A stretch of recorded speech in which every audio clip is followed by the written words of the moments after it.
Bonjour à tous, bienvenue sur la chaîne. Donc avant de commencer cette vidéo, n'hésitez pas à mettre un pouce bleu, à vous abonner. Donc maintenant on va faire le point sur ce qui s'est passé. Donc rappelez-vous, on est dans cette grande A, B, C qui monte. On était monté en 1, 2, 3, 4, 5 et on en était à l'intérieur de notre B qui descend. À l'intérieur de notre C, on avait vu ici qu'il nous manquait une 5. On n'était pas passé acheteur.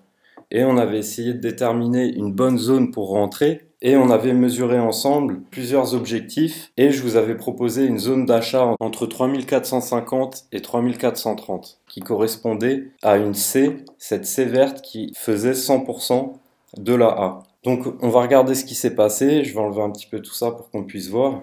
Donc on a fait notre 5, on est descendu à 3430 et on s'est fait éjecter tout de suite vers le haut. Donc moi j'ai pu faire mon décompte, j'ai posé ma 5. Alors maintenant qu'on a précisément notre point B, on va pouvoir mesurer de manière plus précise nos objectifs pour la C. Donc on va reprendre notre Fibo, on va essayer de mesurer ça assez précisément.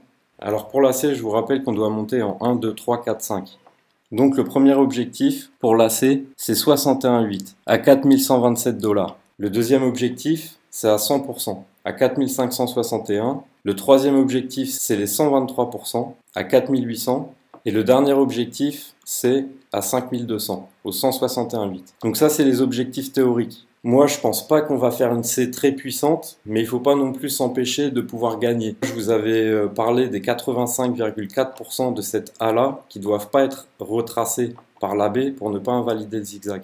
Donc moi j'ai mis mon stop par ici, vers 3290. Donc petit à petit qu'on va monter, moi je vais aussi remonter mon stop. Je vais prendre un petit take profit au 61,8 ici, un petit peu en dessous pour être sûr que ça passe. Voilà, pour sécuriser mes gains au cas où derrière on montait pas très haut. De toute façon, on va pouvoir faire le décompte de ces vagues au fur et à mesure qu'elles se dessinent. Et on pourra, au fur et à mesure qu'on avance vers le bout de la C, voir un petit peu quels sont les objectifs raisonnables. De la même manière que quand on était ici et qu'on cherchait notre point d'entrée, on pouvait voir des objectifs plus bas, parce qu'en théorie, on peut aller plus bas. Je voyais bien que dans cette zone-là, des 3400, à chaque fois qu'on passait en dessous des 3500, on se faisait freiner et éjecter vers le haut. C'était un objectif qui était raisonnable, qui était atteignable. Donc voilà, je crois que j'ai tout dit. Ciao, à bientôt.